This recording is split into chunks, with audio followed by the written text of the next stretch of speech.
Well, it's a delight and an honor to participate in this roundtable. It's my first visit to Australia.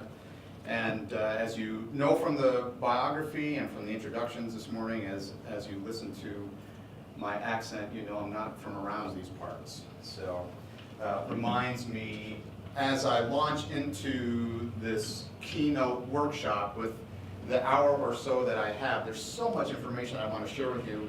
And because I'm from New York City originally, sometimes I speak very quickly.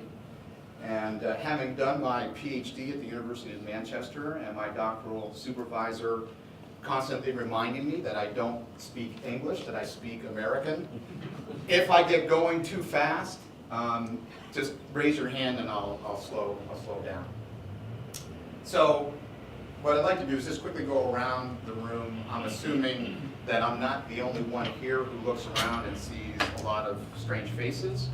So just for the good of the order, we'll begin here and name, rank, serial number, who you are, organization you're with, just so we can kind of get a sense for participants. You have the names, you have the roster, but let's connect the roster to faces.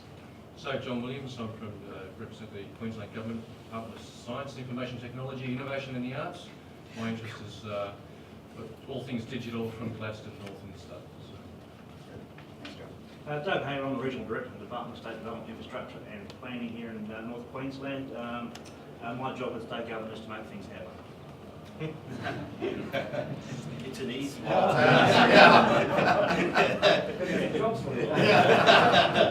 So Ian Atkinson from JCU, I'm the Director of the Research Centre at JCU. I'm Luke Anir from Safety Culture.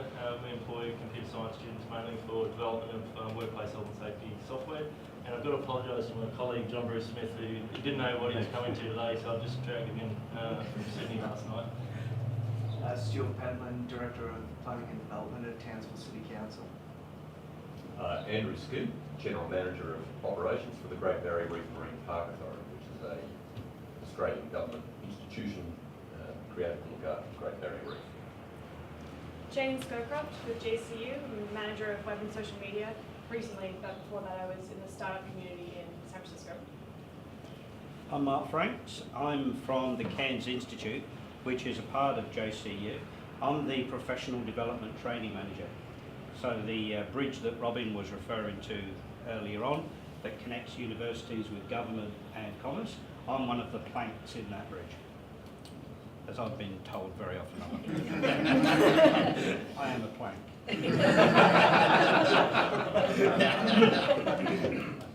Well, as Luke said, my name's John Bruce Smith. I'm joining Safety Culture as CFO, but I've worked in technology companies in Australia and Silicon Valley and the UK and Hong Kong for most of my life.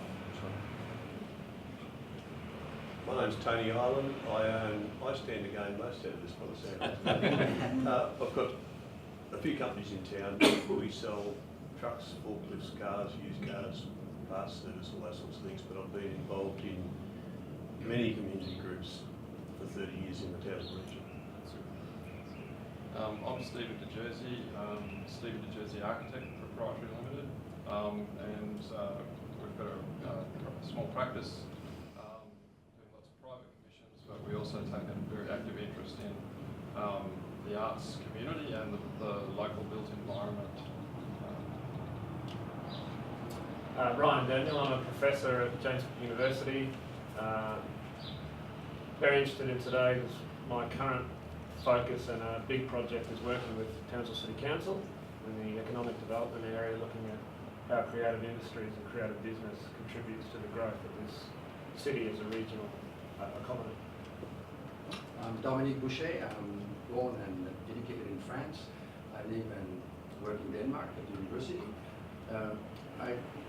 What characterizes me, I think, is the fact that I'm very interested in very heavy theoretical stuff about social change, cultural differences, issues of on an abstract level, but that I use it all the time. I've been advising, for instance, the city of Bergen in connection to what you said. Also, I've been leading a project about developing tourism in Denmark for 5 years ago, about in relation with the experience economy and how to evaluate that and how to change the way we evaluate the experiences of people, because we have outdated ways of evaluating people's experience. So I developed a new methodology for that. And the last project I had, also a 4-year project for the government in Denmark, was technology for the elderly, because there are different people who work with technologies and have to cope with that. They have different mentalities, and for instance, those who help the elderly, they think the engineers are weird, and those who are the engineers, there are different kinds of engineers. There are those who had, don't worry, I'm almost done, Peter. There are those who have parents that had problems, Alzheimer, for instance, and they have a total different relation to the issue of trying to help with new technology, the elderly, than others that just see, maybe sometimes young ones, that see a possibility to find a new market without understanding the specificity of the issue. So what I wanted to say is, that I think what characterized me is I'm really interested in very abstract things, at the same time want to use it. And I want to, and I'm very often used to do that. I'm very happy I can combine those things. Thank you. I'm Bjarni Olden. I'm the Program Manager for the Townsville Creative Technologies College, which is it's a newish facility. We're focused on skills training in what we call 21st century digital trade skills, skills in the use of digital tools, as in game programming, animation, graphic design, digital audio, digital film and TV. It's a community facility based at Heatley Secondary College, offering these programs vet qualifications to senior high school, secondary students, and anyone from the community, daytime, evening classes. And as I said, it's our second year of full delivery. We've got 126 students, the oldest of which is 62. Sure, I'm with JCU. I'm a professor and I'm also the head of the business school. Most of you know me. I'm David Lowe. My research area is in marketing as well, Dominic, and I'm on the national executive for the Marketing Academy. But basically I'm working on, my research at the moment is working on social marketing, in particular some social media things. Before I became an academic, went over to the dark side, became institutionalised. I was in industry, and I have to confess to Tony, I did work for Ford for a number of years. But I'm happy to report that since working for Ford, out of the two brands, I've only ever owned Holdens. But I do know a whole bunch about the industry. But look, those of you who know me know that I'm out in the business community a lot. My school is out in the business community a lot. And I think we're more than a plank, I think we're a bridge. I said I was a plank. Yes. Even the bridge. Kathy Morado, I work for the Australian Industry Group, which is an organisation that has about 10,000 business members around Australia, large and small. I work on the Enterprise Connect program, which is a federal government funded program that works with small and medium businesses, and I look after the North Queensland region. Sean Johnson, I'm another JCU staff member. My title probably doesn't reflect my role, but I'm the Director of Equity and Student Engagement. So while I've got the Equity University portfolio, I've also got a major outreach program working back into schools and into communities to encourage aspiration to attend higher education. And I've got all the student support services. While we're talking about planks and bridges, I guess I am currently wrestling with our marvellous capacity to create roadblocks to innovation. And it's forming part of my own doctoral work at the moment, which is looking very much at education transitions through the whole life cycle, but very much with a vocational push at the other end. But disciplinary-wise, I used to teach negotiation and ran the conflict and dispute resolution program. So I come to innovation, which I find is a lovely, positive terminology for what I call conflict resolution, but it works better in gathering an audience. Thank you. My name is Govinda Pandey. I'm the CEO of Rockville Technologies Australia. As a specialist engineering firm, we serve mining industries and lots of portfolios up and down the coast. We've got our sister company in the UK, Wales, Swansea, and also we've got a branch office in Melbourne. And we're a small specialist company with value, innovation and excellence. John Chandler from Science and Engineering, Faculty of Science and Engineering at James Cook University. Key interests around probably the innovation in administration, curriculum, and I think at the moment very much markets in terms of access. Peter Murphy. Who needs no introduction? Apparently. I think I just describe myself as an agent provocateur of the dance, basically. And rather than introduce myself, I'm actually going to introduce here Chris Goldsworthy, who has been who's Associate Director for the Business Higher Education Roundtable. And I'm going to get Chris, before we go back to Gerard, or almost back to Gerard, almost been around the table, get Chris to just say a couple of words about what he does and what the organisation does. Thanks, Gerard. Very pleased to be here today, ladies and gentlemen. Thank you to Peter and to James Cook University. What is the Business Higher Education Roundtable? BHERT, as it's known with affection, is 22 years old. It's a membership organisation, predominantly of business and universities. And in my signature block for BHERT, I have a line called that says, collaboration is the core of our national challenge. Senator Chris Evans, who was the keynote speaker at our annual BHERT Collaboration Awards last year, gave that line in his speech. I actually wrote it down and thought that is a key issue for this country. Over the 22 years, we've tried to address many issues, both from the business and higher education perspective. We try and get the conversation going between sectors because it is something that has improved and is always going to be a work in progress. An example of how it has improved is that in 2003 I put together a conference called the Challenge of Commercialisation. It was a 2-day conference attended by 120 people, and it was really to get people from both sectors to talk about how do we work together, how do we develop intellectual property, how do we get products through the value chain, and how do we get it out to the general public, if that's the marketplace for it. I wouldn't get that conference off the ground 11 years later. The conversations become more sophisticated, so we are developing our thinking about what is important from a macroeconomic point of view, and we try and dig down to the issues where there are specifics that we can assist with.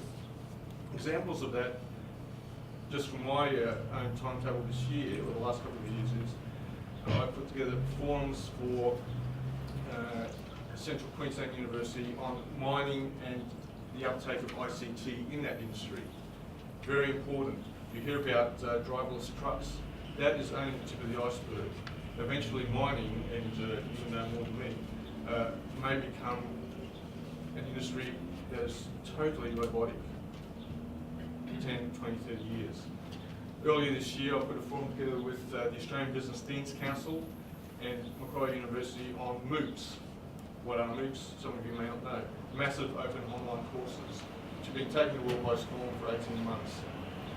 It was to get all stakeholders together, business, universities, talking about where is this going to head? What does it mean for education? What does it mean for business?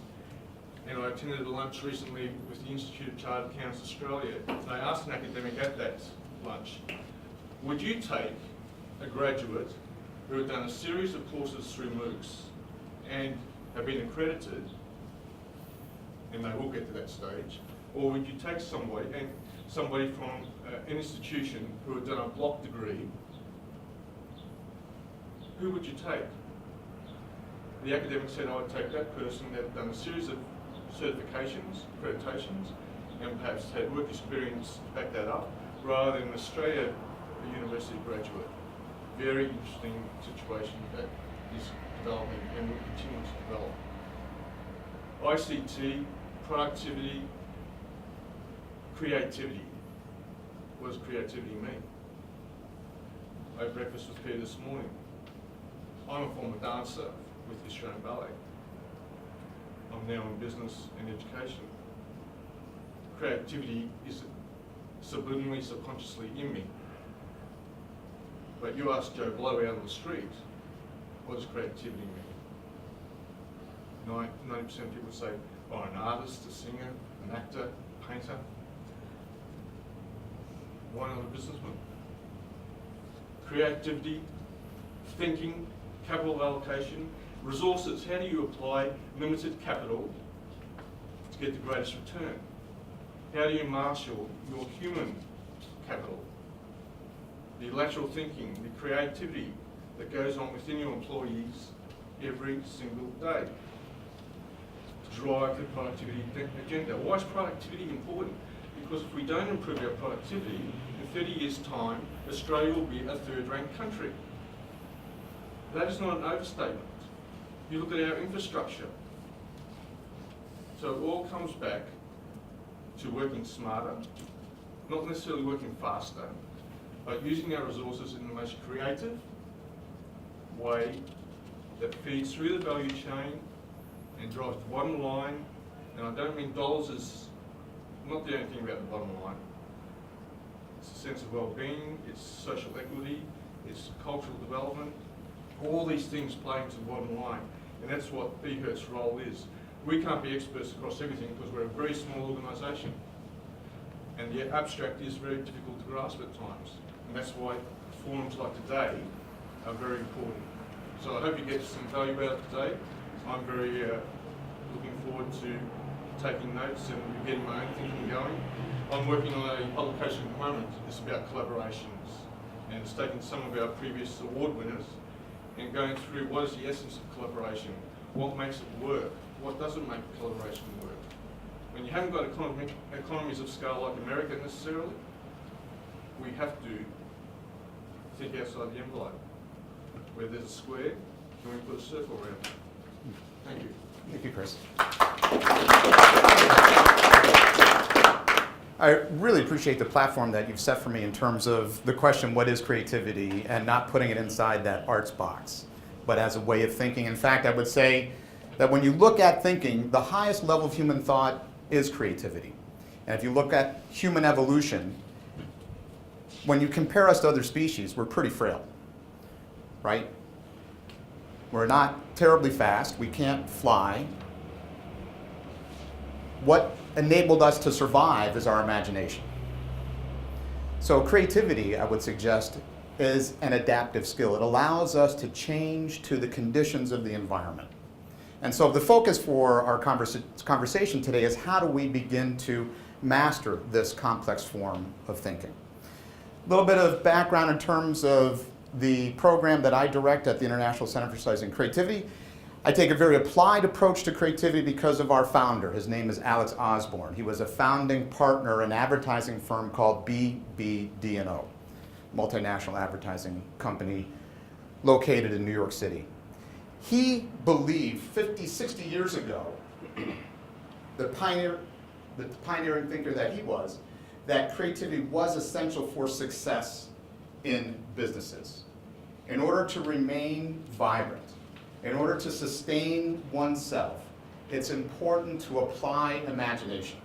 What greatly disappointed him, though, is that when he looked at his employees, when he looked at his associates, he found far too often that the educational system did more to undermine creative thinking than to promote it. And so as a businessman, when he retired, he wanted to do something about that. And he started our center in 1967 to address education, to better prepare, interesting example that you gave, to better prepare students for a complex life, a work life that would demand creative thinking. So in the time that I have today, though I know a lot about the theory of creativity and the field of creativity, I've been studying it for 30 years, my focus will be on what can you do about creativity? What can you do about creative thinking? A very applied approach. In terms of this International Center for Studies in Creativity, quick overview. As I mentioned, we were founded in 1967. We offer an MSc in Creativity and Change Leadership. We also offer a graduate certificate. Because of the international reputation of the department, 13 years ago we began a distance program, a hybrid program, sort of an executive MBA that takes short residential courses combined with internet courses that results in a program that services distance learners from all around the world. We have, actually this is incorrect, over 500 alumni, and we now offer non-credit courses, certificates, and workshops. In fact, we started a program delivering creativity courses in Asia, 4-day courses, as well as hosting in Buffalo those who want to have an American cultural experience and a combination of a 4-day course on creativity. We host those now in Buffalo as well. So, this workshop, I prefer to call it a workshop than a keynote. In fact, you're going to be very much involved. What's the best way for adults to learn? Hands-on experience. So I'll be sharing with you some strategies, some tips, some principles, and some tools, and I'll facilitate conversation within the group. 2 primary goals for today, this morning, to highlight the importance of creative thinking in the 21st century. It's already been referred to. Many, many reports. One of the fascinations that I have is looking at these policy documents that come out, forecasting the needs in the workplace in order to be successful in the future. And ever since the early 1990s, I have some dozen reports, both produced by industry and by educators, thought leaders and educators. In every list I see, it includes creative thinking, creative problem solving, and innovation. So it's like we would say in the US, there's a lot of talk about the weather, but nobody does anything about it. There's a lot of talk about creativity and innovation, but not a lot of people do much about it. In fact, if you look at, in the US, if you look at mission statements and vision statements and strategic plans, something like 88% of the corporations in the US have innovate or innovation in their mission, vision, or strategic directions. But when you look at what they do systematically to promote creativity, only 5% have organizational practices in place to enhance and draw out the creativity of their associates. So like the weather, there's a lot of talk, but not much is being done. So I'll spend a little bit of time, actually I'll have you discussing this as well. Why is this important? Why this topic? We've already heard some allusion to that. Why this is so essential today in the 21st century. We'll continue to go down that path. And then we'll also learn and apply some deliberate creative methods, how you can provoke deliberate creativity. So here's the flow. We're going to begin by examining what creativity is and why it's important. We're going to move into the role of creative thinking in the workplace, and then strategies for deliberate creativity. So, what do we know about listening? Actually, let me ask you this question first. When you get that breakthrough idea, that classic aha moment, right? Suddenly you make this interesting insight. Maybe it was a problem that you've been working on, or you suddenly see a new opportunity. Where are you when that happens? What are you doing? Where are you? What are you doing when you have that aha moment? In the shower. In the shower. Doing something you like. Doing something that you like. Very often, when I travel, I go through my library, I pick up a book at random. Mm-hmm. Even though I'm in a hurry, I have to finish something, I just pick a book at random. And then I read that book on the plane, and then because I'm reading something totally different, I get a lot of connection to the things I'm supposed to have done. And this really makes a lot of effort. Yeah. Conceptual recombination, they call it in the field of creativity. What else? So, shower, doing something that you like, on a flight, looking at a book. I had one last night in my hotel room eating pizza. Eating pizza in your hotel room? Yeah. Earlier you told me you were in your boxers also. I thought you were going to add that. That was just between you and I. Yeah. Well, we share so much. I mean, in Manchester at one point, so. We were bouncing ideas off each other. Okay, so when you're working with others, bouncing sort of in an open, free-flowing conversation. A couple more examples, quick examples, yeah.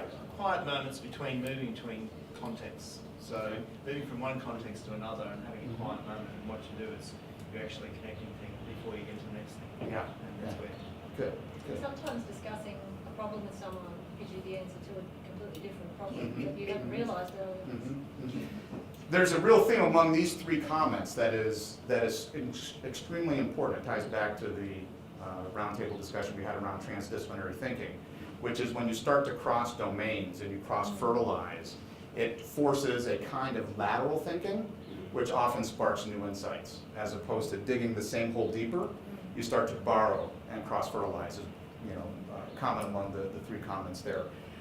Most of you, and when I ask people this question, most folks will say in the shower, shaving, driving the car, doing something random, perhaps involved in sports or so forth. Few people say at work.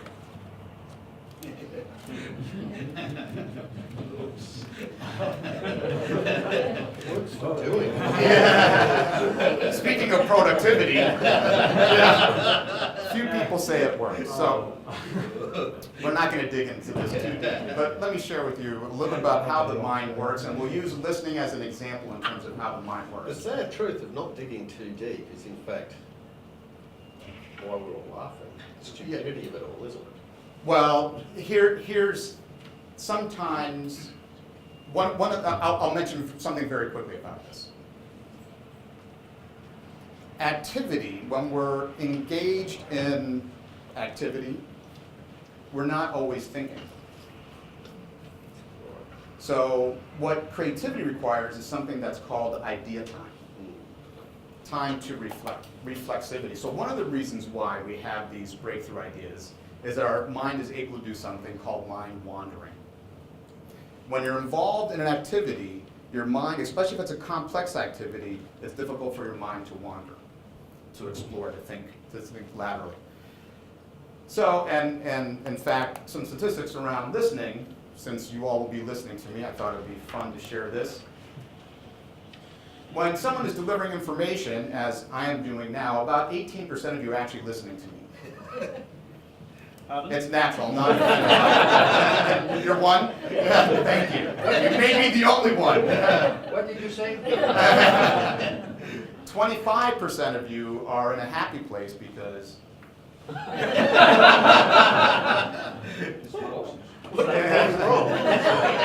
So what does that mean? 50%, 57% of you are doing something that's called in and out thinking. Now, why does this happen? Because our brains can comprehend, take in 950 words per minute. I can speak at 150 words per minute, and as a consequence, what happens is you engage in this process called mind wandering. So the first tip I want to give you is to pay attention to your own thinking. This is a creativity tool that I use all the time. It's called in and out note taking. If I'm on a flight like Dominique said, and I'm reading, I'll always capture my own thoughts as I react to the material. When I'm sitting in a meeting, I capture, and I'm in meetings all the time as a department chair. As I'm sitting in a meeting, and perhaps you've had this experience, I find my mind wandering and making connections to other things. So what I encourage you to do is to begin to pay attention to your own thoughts and use this in and out note taking, perhaps try it today. In and out note taking on the left side of a sheet of paper, if you're capturing your notes on a sheet of paper, and a computer, you just have to create two columns. On the left side, these are your in thoughts. You're capturing the material related to the subject that's being discussed. It's the things that you want to remember. But let's not lose track of what's going on inside of our own minds. The right column, we use our note-taking here for our out thoughts. These are the interesting connections that we're making. It's the ideas that are presenting themselves to us, and sometimes it's new insights that we get. It's taking advantage of the fact that our minds naturally engage in a mind-wandering activity. Does that make sense? Yep. Okay. So, let me ask you a question. In fact, it was the question Chris raised, what is creativity? What I'd like you to do is to get into triad, so three people, the two people sitting on either side of you, and I'm not sure that that's going to work out evenly, but I haven't counted, I haven't done a head count, but I count on you to make this work. Here's the task. The task is to, well actually, let me have you get into groups first, and then I'll give you the task. So, just sitting next to your neighbors, if you can pull even closer. I'm not sure that you can, but. I think it's 3 rounds. Okay. And let's make sure everyone's in a group. Luke, are you going to? We can do, you can do 4 if you want. That's fine, that's fine. Okay, all right, great, that didn't take too long. I need a note taker. And what we'll do is, the person in the group who's wearing the most blue. Identify the person wearing the most blue.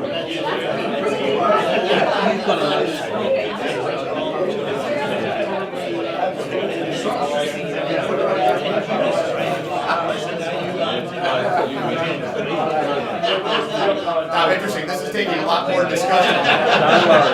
Down to socks, I hear. Let's look at your socks. Okay, did you find the person that had underwear? Did you find the person with the most blue? Yeah. This is where we find our note taker. They're still arguing. Okay, all right. Well, the person sitting to the left of the person with the most blue, and you might have to go circle, that's going to be the recorder. So the person to the left of the person with the most blue is the recorder. We have to make sure that person has pen and paper. Okay. Recorder, sheet of paper, draw a line down the center. Left column, we're going to label what is creativity. And what I'd like you to do is quickly, you have 1 minute and 38 seconds. What are all the words and phrases that come to mind when you think of creativity? And Chris, you set us up wonderfully earlier when you talked about when you go to the average man or woman on the street, you get sort of interesting perspectives. But from your vantage point, what do you consider creativity to be? What are the words and phrases that you associate with the word creativity? You have just a couple of minutes, go ahead. Recorder, capture these. Go. Okay, that's time.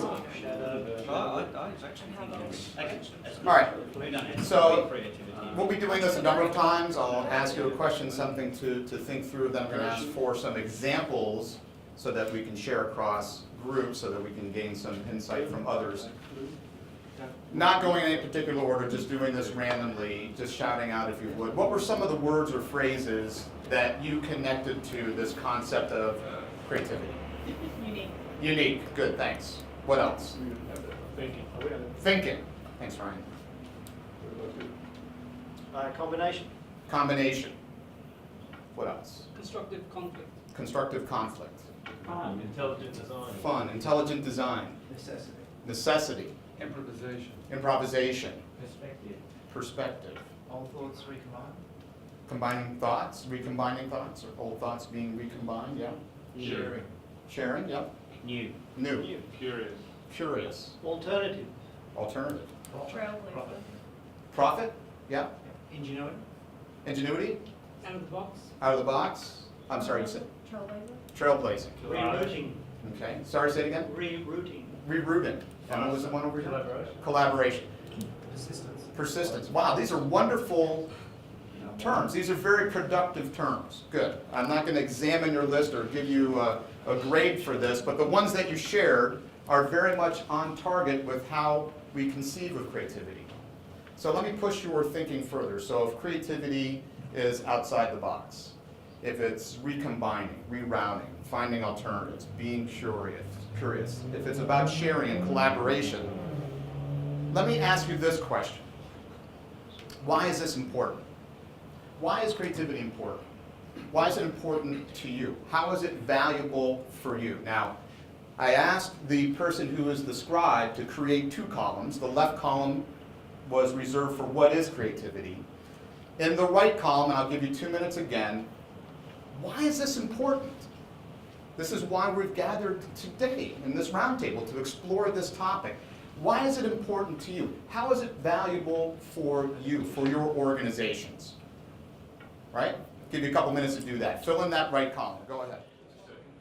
I'm pushing you just because of the time restraints that we have, and I want to make sure to get in as much material as I can. So as we did before, if you would just volunteer, what were some of your responses, the reasons why you feel creativity is important for your organizations, or more broadly, society in general? So what were some of the reasons you came up with? Solving problems. Solving problems. Exciting. It's exciting. Meeting goals. Say it again? Meeting goals. Meeting goals. Yes. We have evolution and adaptation. Evolution and adaptation. Survival. Survival. Competition. Competitiveness. Rewarding. Rewarding. Advancement. Advancement. Well-being. Well-being, yeah. Fun. It's fun. Interest. Yes. Interest. We have one called respect here. Respect. Important things, yeah? I mean, these are serious issues, solving problems, achieving goals, connecting to our interests. So, if creativity is so important, why are we so good at killing it? If it's so important, why aren't we more deliberate about promoting? This is a rhetorical question. You don't have to answer that question. Here's a global study done in 2012, done by Adobe. 5,000 respondents from 5 different countries. 2/3 of the respondents, when asked about creativity, said that it was valuable for society. However, 1 in 4 of the respondents felt that they were living up to their creative potential. And when asked about their educational experiences, 59% globally said that their education stifled their creativity. 62% in the US said it stifled their creativity. This is not a rare finding. This is a fairly common finding.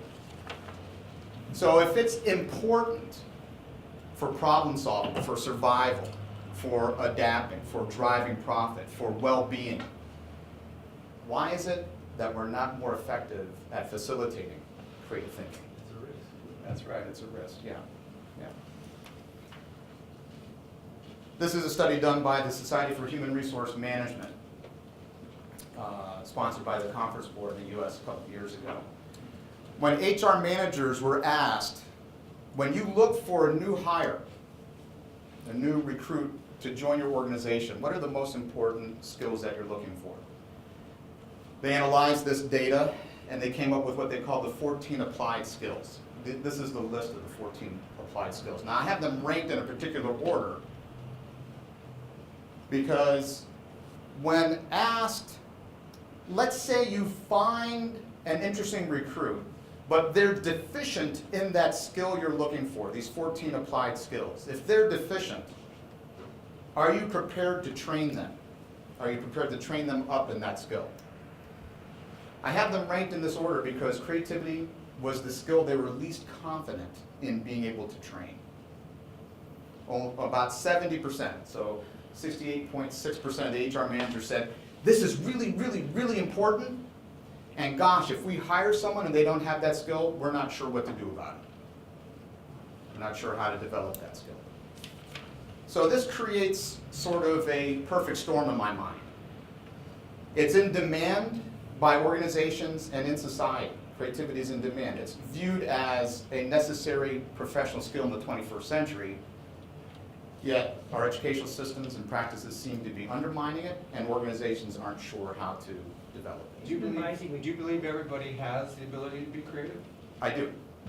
So leadership's the easiest to develop and you pay them the most. Say it again, Ian? Leadership is the easiest to develop and you pay them the most.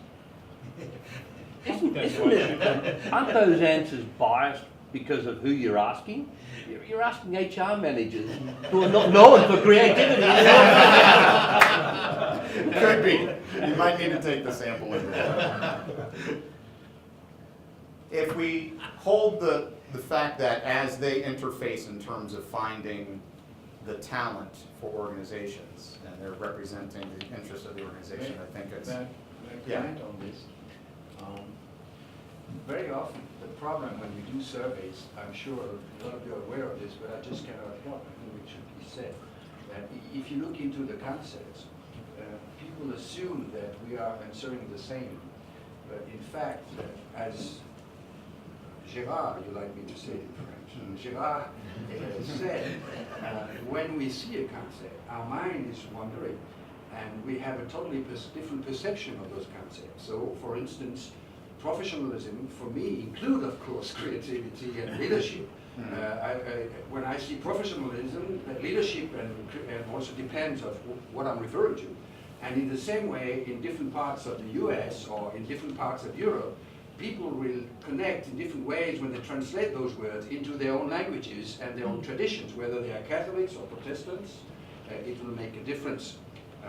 Creativity for Protestant people in Denmark is different from creativity for a Catholic person. So those surveys, and this is part of my work, I mean, to try to develop alternative ways of asking. When you work cross-culturally, that's also inside a company between the engineers and the marketers, you have to develop other ways of doing that thing. So I think it's really interesting, but if we have to be creative here, we just cannot assume that that kind of a way of putting it up is creative. It's not. It's incredibly conservative. And this is one of the reasons why earlier we talked from our own perspective, what do we see Exactly. creativity to be, and the concepts that you had, and I think with the examination in terms of why it's valuable, we can come to a general agreement that it is a valuable quality to have. And I'm sharing with you a few pieces of research, but I have many, many more. There's a clear trend. There's a clear desire that organizations, at least from the US perspective, are more and more, as the business world becomes more complex, they're looking for associates who are flexible, adaptive, imaginative, and creative thinkers. From an Australian perspective, I've got data I was just thinking about yesterday, Yeah. because I run the careers team Yeah. at the university. Yeah. Very, very similar Yeah. across Australian employers. But interestingly, on the last survey that I've seen, the mention of innovation and creativity was absent from the survey questions. From the questions, really? In terms of the ranking of the top 10 things that they look for, what figures leadership's at the bottom in the rankings that I've got here. Interpersonal and communication skills at the top across the board, but it does vary by industry across the 10.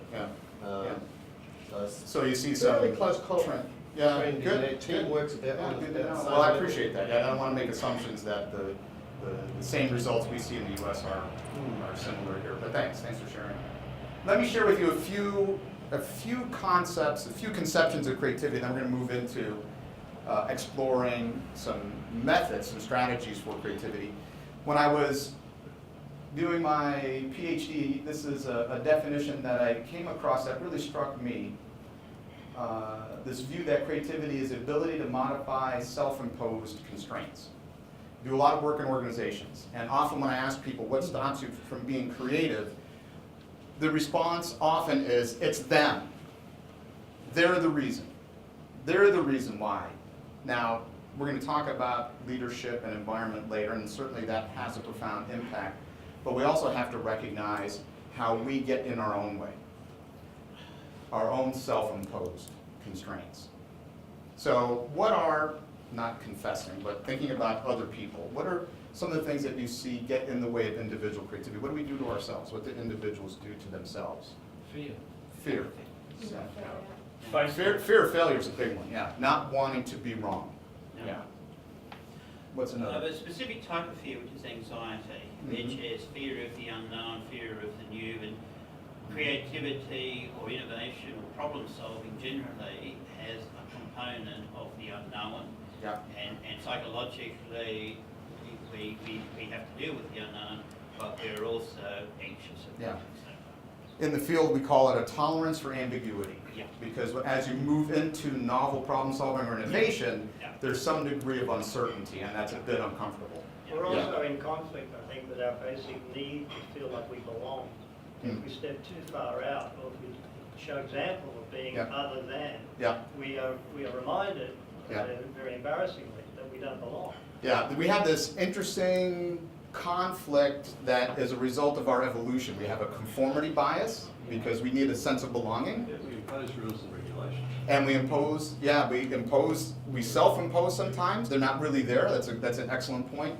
That is in conflict with sometimes a desire to be independent as well. So it's an interesting internal conflict. Yeah. I think self-doubt's also an aspect where you're not confident about your abilities to deal with the situation. So, you know, it's just... Yeah, thanks, David. I think one of the barriers I see in organisations is that creativity, if you have a successful output out of your creative process, it's going to involve change, and that's one thing that is really a barrier. People don't like change, and there needs the implementation of that creator. Say changing processes or whatever involves change.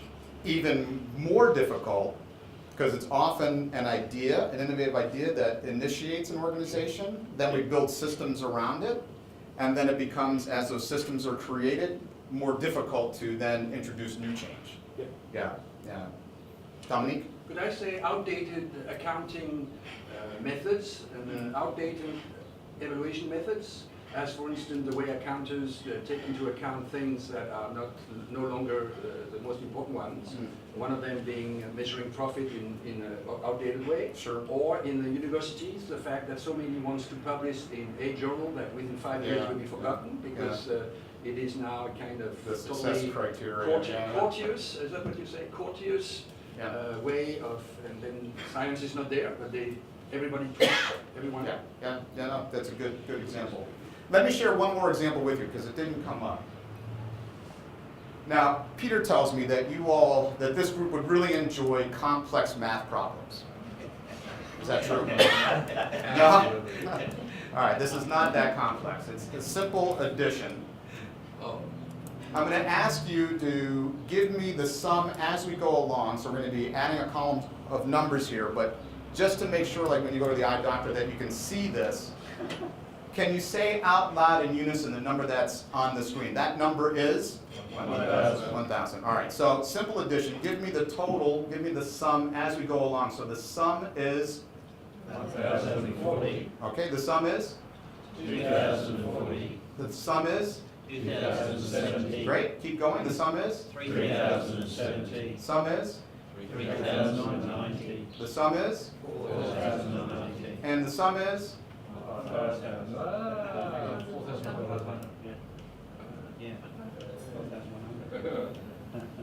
Now, some of you caught yourselves.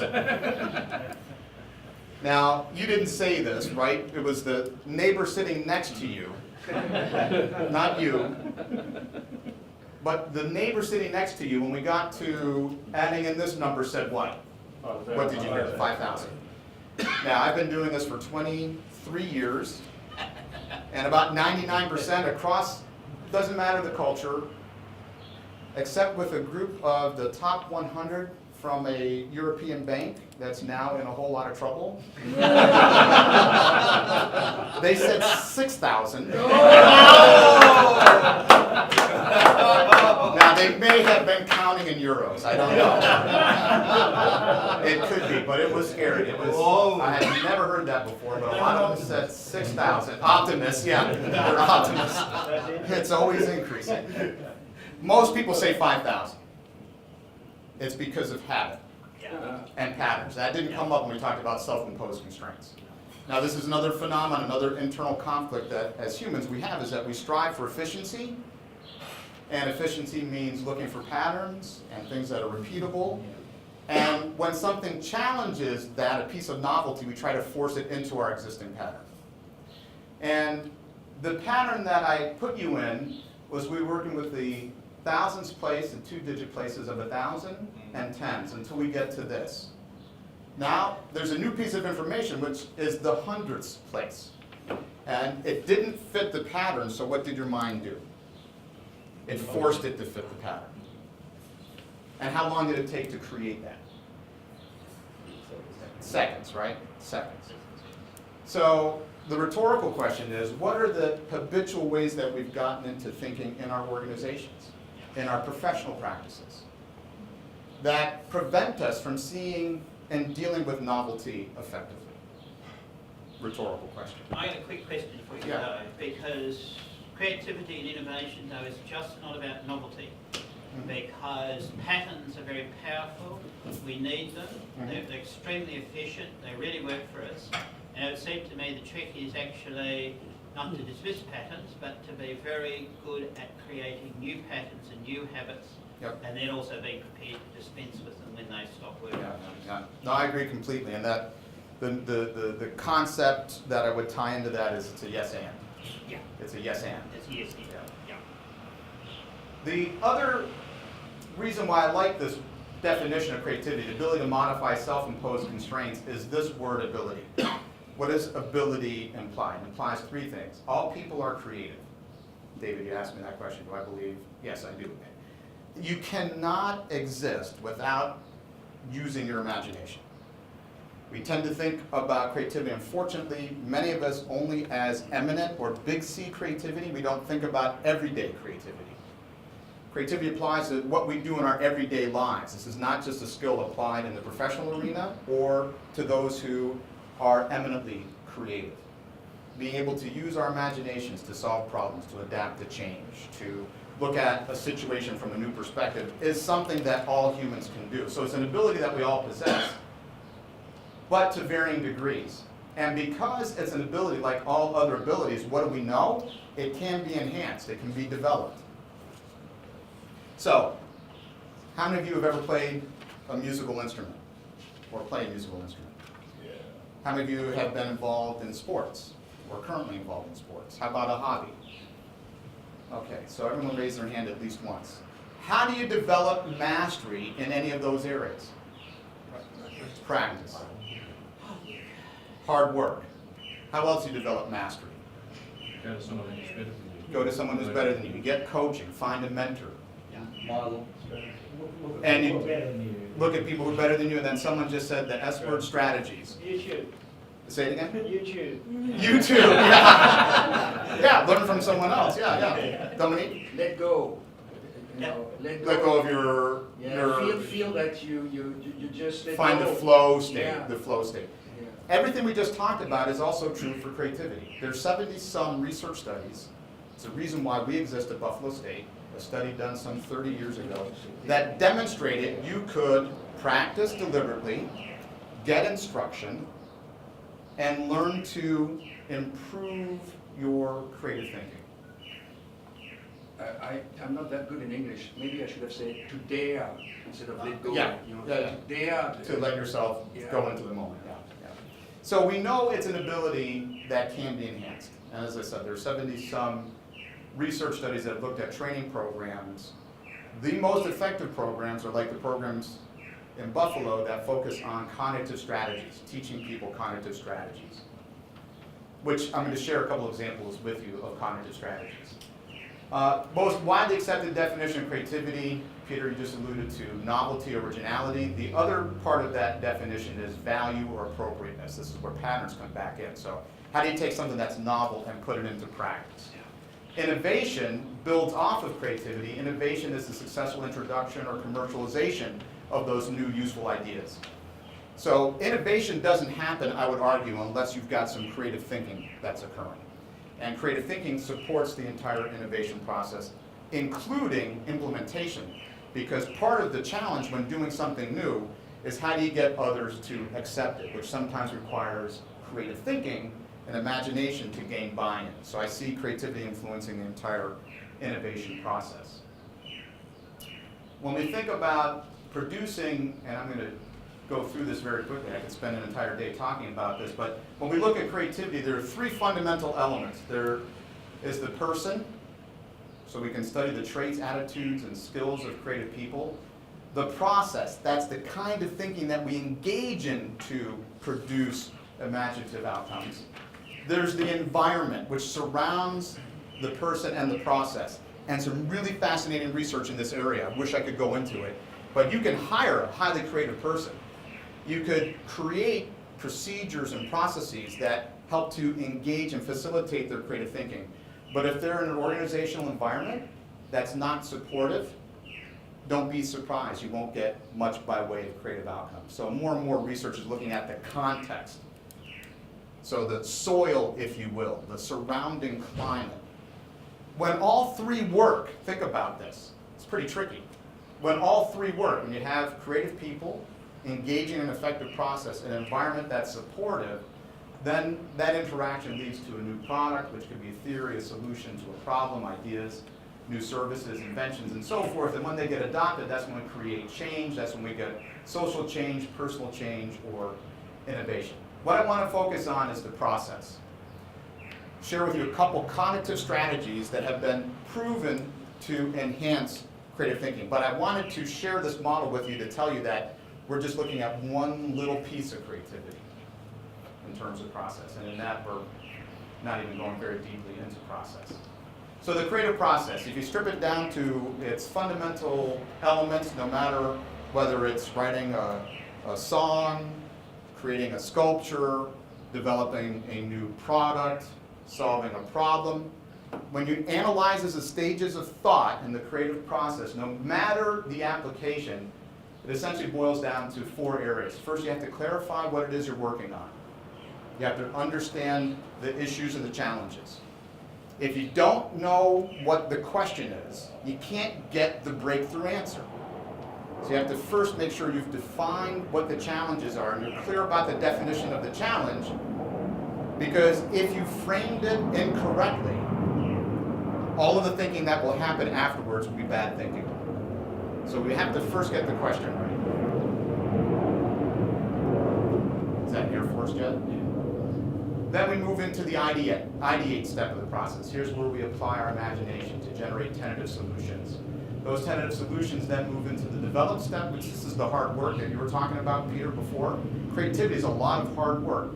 In the develop step, we're perfecting, we're crafting, we're taking our best ideas, we're transforming them from good ideas into great solutions, and then eventually we have to do something with them, we have to implement them, we have to create.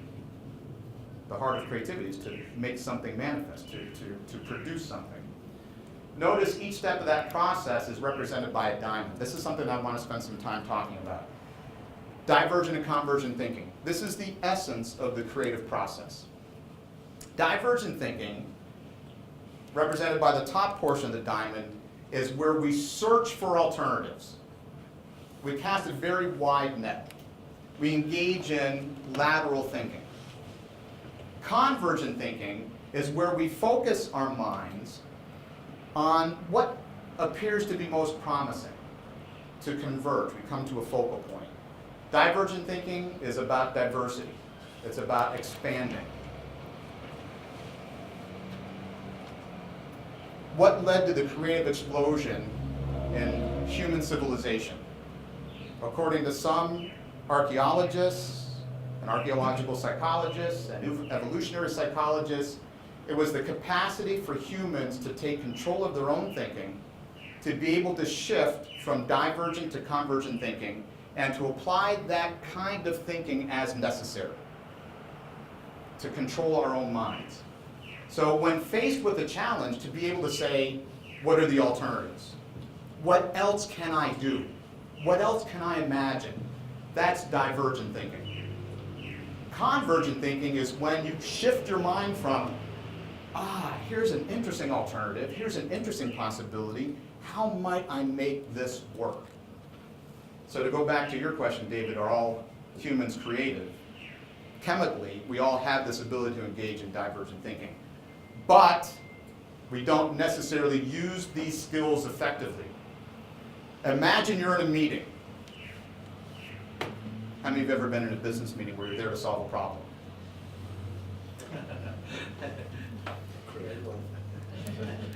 Have you ever been in a business meeting where the person who's running the meeting says, right, we've got this tough problem. Anyone have any ideas? Someone shares an idea, and the next comment to come out is what? We've tried that before. Wow, okay. Yeah, we've tried that before. It won't work. We don't have the budget for it. So we're exploring alternatives. Well, right? The one I like to use is I don't think that fits within university policy. Did you say that's the one you like to use? I like to use it. You like to use that one? You're a champion. So what happens to the diversity in thought when we're asked to engage in problem solving and it's immediately met with that kind of evaluation? What happens to the diversity in thought in the room? It disappears. Here's what happens. We stay within this area of familiarity. We simply think of what we've already thought before. Research in creativity shows that when you ask individuals and groups to generate ideas, and you take the list of ideas against the problem, and you evaluate them for their originality, and you break those into the first third of the ideas generated, the second third, and the last third, and you analyze those blocks for originality, the least original ideas always come in the first third. Because when we're faced with a problem, what we tend to think of is what we've already thought of. And when you're in that meeting and the person says, well, it's a, it doesn't fit with university policy, or we don't have the funds for it, or what have you, you're reinforcing we're not going to go beyond our initial brain dump, that first third of the ideas that we think of. If you look at eminently creative people, if you look at strategies around teaching creativity, one of the first principles is to separate divergent thought from convergent thought. When we have a meeting, or we do this to ourselves, we think of an idea, then the next thought in our minds is an evaluative comment. It's like trying to drive a car, applying your foot to the accelerator, and someone else pumping the brake at the same time. It's not very efficient. So if you want to make your own thinking more effective, or the thinking of a group, separate these two forms of thought. First, when it's an open-ended challenge, first engage in divergent thinking. Create the menu of options. Then, after you're satisfied that you've created a sufficient array of options, then shift into convergent thinking. We're going to try this out. So I'm going to give you 4 guidelines. I'm going to have you use these guidelines to enhance your divergent thinking. This is the cognitive strategy. So the 4 guidelines to help you in terms of your cognition is, when you're engaging in divergent thinking, just to give you some principles to follow. The key principle is this principle of deferring our judgment, suspending temporarily our evaluation. Now this goes against, in some ways, everything we've learned, well, perhaps not in Australia, but in the US, where education is going, very much focused on convergent thinking and getting the right answer and critical thinking and so forth. It sort of goes against some educational practices. But when we're attempting to engage in divergent thinking, we're going to suspend our evaluation. We're going to strive for many alternatives. Some of you talked about the value of making connections, cross-fertilization. So when we're engaged in divergent thinking, we intentionally seek to make connections. And we push for novelty. So let's try this out. Let's do this on something fun. And I'm going to have the same person who was the scribe before be the scribe for your group again. And here's the challenge I want you to work on. Here's the challenge, or the goal of this exercise. The goal of this exercise is to apply these 4 guidelines. So let's see how well you can do this. To defer judgment, to go for quantity, to make connections, and to seek novelty. By applying that form of thinking to this challenge. Let's say bathtub sales are down. We're bathtub manufacturers. People prefer showers. Our sales are down. We want to increase our sales by improving our product. So the challenge I'd like you to work on is how to improve the bathtub. What are all the thoughts, all the ideas you can think of for improving the bathtub? Now, who was the recorder before? Raise your hand. You're going to be the recorder again, but you're not just the recorder. You're going to be the keeper of the rules. So you have power in that you want to ensure that the group is suspending their judgment, is going for quantity, they're making connections, and they're seeking novelty. Let me give you a benchmark. Our research shows that when a group is following these 4 guidelines, if you're doing it effectively, you should be able to generate at least 10 ideas per minute. I'm going to give you 3 minutes. Your challenge is to come up with 30 ideas in 3 minutes. Go. Let me tell you where we're going to go from here. I used this exercise to get comfortable with divergent thinking, but we're going to apply this set of principles to an issue that's closer to home, the purpose of our conversation today. But before we go to that, let's debrief and process what we just went through by looking at how well we did in terms of principles. So how did you do in deferring judgment? Good. In terms of you suspended evaluation? No.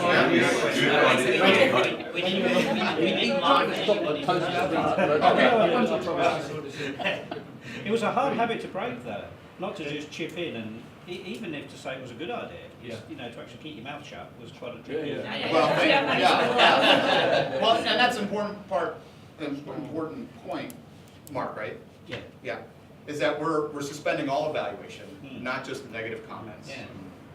Because the risk, especially if you're running a meeting and you're the leader of that group, if you make a comment about someone's idea in terms of being a good idea, and others think it's a crap idea, you know, there's a problem there. Yeah. So we're suspending all evaluation. That's right. So it's actually quite difficult to not want to encourage a good idea as well. Yeah. So the general rule there is encourage the group. Yeah. Let's keep this is good, folks. Let's keep it going. Yeah. When we think of deferring judgment, there's two forms. There's the interpersonal, but there's also the intrapersonal. Did you share everything that you thought of? Did you put your own judgment aside? In fact, some people say that's more difficult, to not self-judge, not self-evaluate. So one of the things that takes a bit more practice is getting comfortable with that, pushing aside self-judgment. Go for quantity. Did you find you had 20 or so? How many groups? 20 or more? Yeah, good. 17. Did you find that you made connections with others as they were sharing? You were able to build off of? Yeah, good. On people or internal ideas? Both. Both the ideas? Most with people, I think. Yeah, okay. And did you find that you really had some original novel ideas in that sense? Oh, definitely. Definitely, all right. That was only a warm-up game because The now... will never be the same. Now I want you to apply it to this question. How might we enhance the level of innovation in our organizations? The same guidelines, now we come from different organizations, so we're going to have to think generally in terms of large systems. What are the ways that you can enhance creative thinking and innovative thinking, the innovation output of organizations? Now, we're not all in the same context, so you're going to have to just kind of live with that. Let's work with the same group, the same amount of time, and you're going to give you 3 or 4 minutes.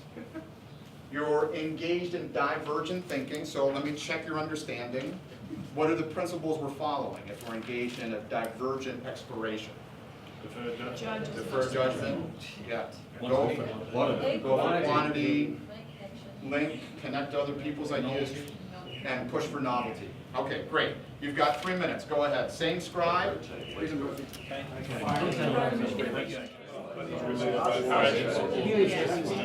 Enable changes. But also Okay, that's time. I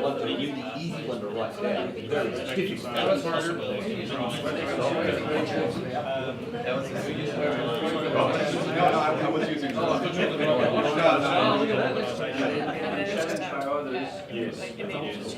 Now, this was a more serious issue for you all versus the bathtub. So I'm curious if you just quickly compared this ideation session, and by the way, the 5 minutes that I gave you, this is not what you would typically do. I'm doing 5 minutes only for the purposes of training.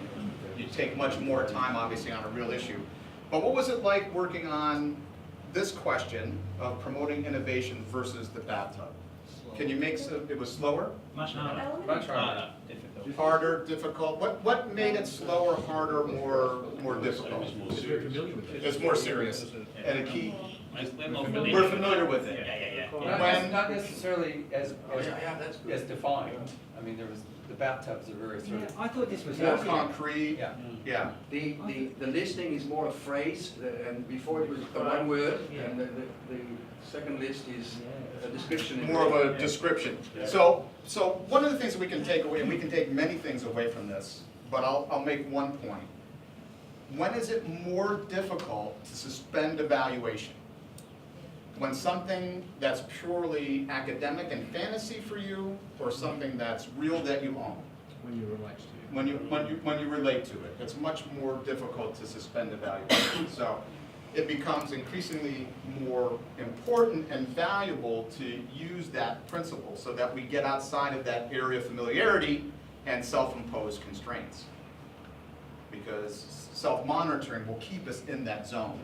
Besides looking at analogous situations or other industries, how do you encourage the novelty aspect? Because for me, that was the hardest one. Yeah. In addressing this was introducing that element of novelty. There are a whole range of ideation tools that you can use as conceptual recombination that Dominique and some others were talking about, where you bring in visuals are often very powerful, where you go to visuals that are outside of the domain that you're working on. So it forces your mind to engage in mind wandering, because the way that our brains are wired, the neural pathways that we create are like superhighways. It encourages fast thinking. But when you're looking for something novel, you want to take side trips. And you can force yourself to do that by doing something that's called making force connections, where you bring in visuals or words. I find visuals to be very, very powerful, where you bring in visuals that are outside the domain that you're working on. So you can literally force your mind to wander using a tool like that.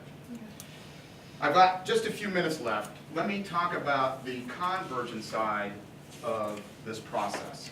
So we talked about divergent thinking. Let's talk briefly about convergent thinking. And I wasn't going to share this story with you, but I had an interesting experience 2 nights ago after I had the most wonderful gelato at a place that Peter recommended. I walked across the street, and there's a memorial for the Battle of the Coral Sea. And it reminded me, I'm interested in World War II history, so I stumbled on this and was struck by it because it reminded me of an American who started the American Air Force, Billy Mitchell. Now, if you know the Battle of the Coral Sea, it's famous because it was the first naval battle where the ships didn't actually engage with one another. It was aircraft, right? Yeah. Billy Mitchell was the first American during World War I ever to fly over enemy lines. At that time, there was no U.S. Air Force, and he had a vision. He believed that adding a third dimension to warfare would avoid the stalemate caused by land war. Yeah. And he believed that we should build up an Air Force. At that time, there was no American Air Force. Now, he came back from World War I and started to share this vision. What do you think the military said? No. Oh, you're so brilliant. You're so right. No. At every turn, his vision was rejected. Why? It goes back to the comments made earlier about it flew in the face of the established system, right? It challenged the existing paradigm, how the military structure had been created. What was his name? Billy Mitchell. But he persisted. And in fact, he was challenged. There was a massive German battleship that had been captured, believed to be unsinkable. And the leaders at the time said to him, all right, let's put this to a test.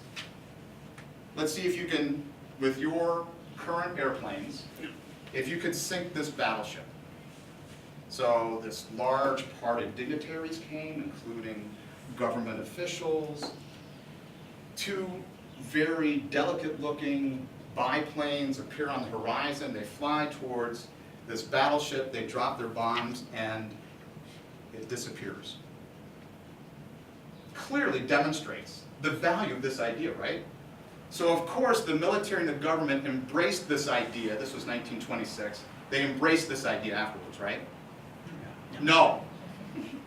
They banished Billy Mitchell to Asia.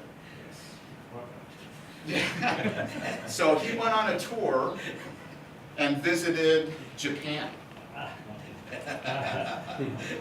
He predicts in his report that he writes after he's banished, he predicts that the next war will begin with a surprise attack from the air. He did. Really? He was court-martialed. He was court-martialed.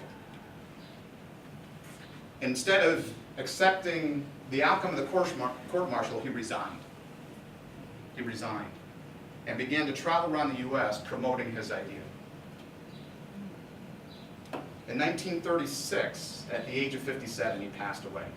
Some say because of the stress that he went through. But he made a very favorable impression on someone, Franklin Delano Roosevelt. And at the beginning of the war, despite what his military strategists promoted, which was to build up the army, Roosevelt said, at that time they were producing something like 200 planes a year. He said, I want 9,000. So the point of the story is that often we reject even ideas in hindsight that seem like they're brilliant because of how we respond to something that's novel and it doesn't fit the paradigm. Can I say that the very same story happened in France with a man you might have heard of? It was General de Gaulle that exactly did the same thing. He, after the war, he was not a general at the time, yeah, but he explained that the typical warfare was over, that you have to invest in planes, that you had to, and the French built the Maginot Line. That is, and he said, you're crazy, and he explained all this, and you can, if you haven't read it, it's the same story. Yeah, no, I know. And exactly the same story, and everything he said was right. He also said, that, an interesting thing, he said that the war is not over, because at a moment of time it will change and America will have to be involved. And he explained that, and nobody believed him either. I mean, the same kind of idea that those visionaries, nobody believed them. And afterwards, they turned right. So I'm going to read this Billy Mitchell story because it fits what we learn in France about de Gaulle. So the lesson in this is how do we respond to novel ideas? Let me give you a method that will reprogram how many of us, perhaps not you, but many of us respond to novelty, which initially is to stomp it out, to resist novelty. Because when we go to converge, the principal rule is to use affirmative evaluation. Use affirmative evaluation. Here's a tool that's based on that concept, affirmative evaluation, and the research that we just concluded. This tool, this is with a multinational food company in Buffalo. I've been working with them over 8 years. We've trained some 300 people. The tool that was most often used after training is this tool. It's called POINT. It's an affirmative evaluation tool. POINT is a systematic way of responding to a novel proposition by first, it's an acronym, looking at the strengths, the pluses, the positives. So when you're presented with an idea, you're encouraged to first say at least 3 things you like about it. 3 things. Here's what I like about your proposal. Why is that important? Because have you ever prematurely evaluated an idea only to find out later that it actually was a good idea? So this stops us from embarrassing ourselves, and it forces us to think in an affirmative manner. So when you're presented with an idea, the first thing you do is you think about the strengths, the good points, the positives, the pluses. Now often when we evaluate an idea, we don't think about the future. We only think about the here and now. So the O in POINT looks at opportunities. What are the potentials in this idea? So the O stands for opportunities. What are the future spin-offs? What are the possibilities? What might happen if? Now these aren't clear strengths. They're potentials. And we use what-if thinking. We use the stem it might to help our thinking here because language and thought is connected in creative problem-solving. The methodology that we teach, we use a lot of specific language to facilitate thinking. When it comes to generating opportunities, we use the statement starter, it might. Now, we need to be realistic. The I in POINT stands for issues. These are the weaknesses, the trouble spots, the minuses. Now, here's where language and thought is connected again. When we go to phrase an issue, rather than saying we don't have the budget for it, we turned into a question. How might we find the resources to support this? How might we fit this into our budget? How might we create a pilot to experiment? Now, when I take the issue and I phrase it as a question, what naturally happens to thinking? Versus saying we don't have the budget. What's the difference between saying we don't have the budget and how might we find resources to support this? Closed and open. You think Closed and open. Questioning versus providing an answer. Yes. When we question, when we put a statement in the form of a question, we're trained to do what? To respond with an answer. When someone makes a declarative comment, we don't have the budget, full stop, that's exactly what happens to thinking. It stops. So we take our issues, and this is a sophisticated way of thinking. This is an excellent leadership tool because you're facilitating other people's thinking. You phrase the concern in the form of a question. How to, how might, what might. Notice, those are all open-ended. They're all invitational. There's no single answer. We're looking at multiple responses to that. So we have the pluses, the opportunities, the issues. Then we use the NT, which is the end of this acronym. NT stands for new thinking. We go to our concerns or issues. We prioritize them, right? So we look at all of the issues that have been identified. We prioritize them, and we say, what are the biggest issues? How might we address those issues? This is a tool that helps to develop an idea from a concept to a more workable solution. So we prioritize our issues or concerns, always beginning with the first, and then we engage in new thinking. We throw ideas up against that concern, that issue, trying to overcome it, trying to address it. And in this way, we take our initial concept and we improve upon it by addressing the issues. Does that make sense? Yeah. Okay, so let me show you a very quick example. Sometimes ideas come to us at the bar when we're drinking wine. This is an idea for a redesign of the wheelbarrow. Point being applied to that wheelbarrow. So when we look at the pluses, the hopper has a lot of space, handles seem reinforced, wheelbarrow won't turn over, so forth. We go to opportunities. Notice they all start with it might. Might make gardening easier, might reduce the number of accidents, might replace traditional wheelbarrow. Notice issues, they're all phrased with that open-ended invitational stem, how to make the wheelbarrow easier to maneuver, how to make it more attractive. Jump down to the last one. Let's say this is our biggest concern, our biggest issue, how to strengthen the center of gravity. We then shift into new thinking. How do we strengthen the center of gravity? We can make the handle longer, we can push down, we can attach and extend braces, add Segway technology, and so forth. What do we hope happens to the issue? As we pile more ideas on that issue, what do we hope happens? It goes away, that we can overcome it. And if you can't, at least you have a clear rationale for why the idea is being rejected. You've really analyzed it. And what we find is that people will accept rejection if there's an attempt to address the issues.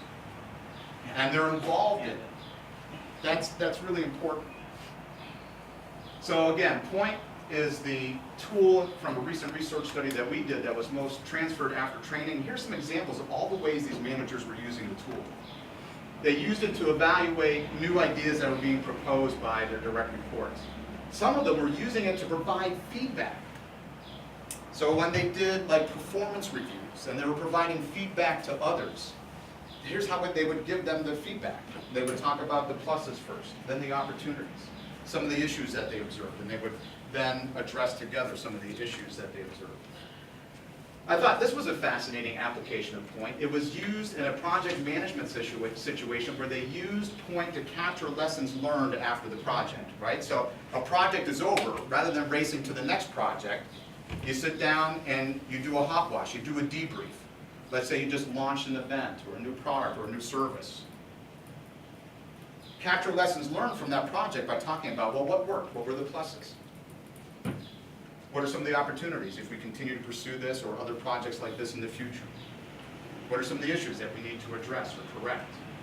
We do an annual conference, and the committee that runs our conference, when the conference is over each year, this is the tool that we use to evaluate the conference, and we document the learnings. It can be used to, again, in performance reviews, develop a new product concept. It can also be used for improving team performance periodically. Michael West, MBA professor in the UK, finds that teams that are able to sustain innovation over time use something called reflexivity, which is they periodically stop and think about what they're doing. Now, Point is an excellent tool for a team to use for its own development, to evaluate itself by saying, what are we doing well? What are our pluses? What are our opportunities in the future that we haven't thought about? What are some of the issues that we need to address, and then to address those issues? So that brings me to this point, which is all of this is all well and good, but as I'm in this field longer and longer, leadership development is absolutely crucial for organizations to be innovative. Because anywhere from 40 to 70% of the environment conducive to creative thinking is linked to leadership behavior. So if you were to ask me, Gerard, what's the #1 thing we can do if we want to be more innovative, I would say you've got to focus on leadership development. Because if leaders model the way, if leaders become facilitators of complex thinking, then they're going to engage more people in that thought process. And you'll find higher levels of productivity. So in terms of taking it forward, just very quickly, I'd like to know, one of my favorite sayings, I was many years ago, worked for General Motors in a forging plant, working with the training group there, and one of the trainers said to me, you know, learning without application achieves the same end as ignorance. So what's your takeaway? Just in your groups, just quickly, what are some of the things that I shared with you today that really resonated with you, that you see yourself as a principle or a concept or an idea or a tool? What resonated with you? What might you use from this session? I'll take a few examples and then we'll stop. So go ahead first, Brian, go ahead and have a conversation with your group. I'll take a few examples and then we'll conclude there. So go ahead, have that conversation. What can you take forward from the conversation today? Go ahead. So I'm really curious. I've come a long way. I have so much I could share, but was selective in terms of what I did share with you, and I'm curious in what ways, what resonated with you, and what might you be able to take away. I also recognize I stand between you and lunch, which is always a tenuous position. So we won't take more than just a couple of minutes on this. Ryan, you had your hand up earlier. I don't know if you had something that you wanted to share in terms of something that really struck you or resonated with you. Look, various things amongst our group, but certainly, I guess if we boil it down, it comes to we need to do more of this in our own organisations and also defer judgment. Yeah. So a more deliberate approach, and one key element within that is that principle of learning to suspend evaluation when appropriate, when necessary, in times when you're really looking for more exploratory thinking. Yeah. And in Australia in particular, we are very good at stomping out creativity, what we call tall poppy syndrome. Okay. Don't be different, you're a weirdo. We'll take a couple more examples. We talked about building in creative contingency. Creative contingency. Times, so saying it's too hard to schedule it well.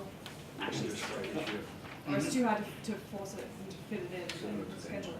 Yeah. You know, we build in budget contingency, so. Yeah. Why not be more systematic about it? Yeah, more deliberate about it. That's another way to do that. I like that thought. A couple more examples. I think my takeaway has been that the holistic nature of divergent and convergent rather than an either-or concept. We, in some of our organisations, privilege convergent thinking as the dominant paradigm. We need to build that capacity and that tolerance to integrate divergent as a genuine part of the process. Yeah. It's a balance. It's a balance. And certainly a creative quality is to be able to hold opposites, to deal with polarities, and to move back and forth, the yes and kind of thing. One thing that came here was actually, which I think boils a lot of things down, talks to Ryan's book, is respect for people, enabling people, giving them the time and space and actually respecting them enough to listen to them, so that when they do creative things, they can actually go up that leadership hierarchy. See, I think you can recreate this process within an organisation. But one of the points we made was it requires serious innovative leadership to do it to the point where the traditional leader you might want removed from the process because they stifle so much. The most successful cases I've been involved in is where we've started in an organization with executive leadership in terms of the development. Because one of the things that happens as we start to work with others in terms of their development, they'll always ask the question, well, this is all well and good, this is terrific, but what about them? And then we can say, well, have you noticed their behavior? Have you noticed the language that they use? Oh yeah, I can see how they're, and that does a couple of important things. One is of modeling the way, knowing the impact of leadership on climate also creates more of a facilitative style of leadership. So yeah, I agree wholeheartedly with your comment. Let me share. Sorry, Yeah. I think today has also been, a lot of it's been very internally focused for us in terms of internally how we would do this in our organisation. When it comes to how we interact with the community, whether it's as a business or whether it's an organisation, we also have to make sure that we're involving the people who we're generating these outcomes for in that conversation. Yeah, without a doubt. You're going to get higher levels of buy-in when people are part of the process. That's been And we may think that demonstrated we're over and over delivering, again. but they may not think that we're delivering. It's a point of being outside the people, outside of the organisation is absolutely critical. So I'm going to bring us to a conclusion. In terms of going forward, I'm going to highlight our website. Our International Center sees itself as a clearinghouse for information on creativity. So within our website, there are a series of 30, 40, it might be up to 50 videos now that I invite you to, someone was talking about YouTube earlier, to avail yourselves of. So lots of free information at your disposal. There's also a book because I see a strong connection, as we've talked about here at the end, between leadership and creativity. So we published a book a couple years ago on the topic of creative leadership. And with that, I'm going to say thank you for having me here. I hope that you found some things valuable in terms of taking away. So thank you, Peter, for having me here.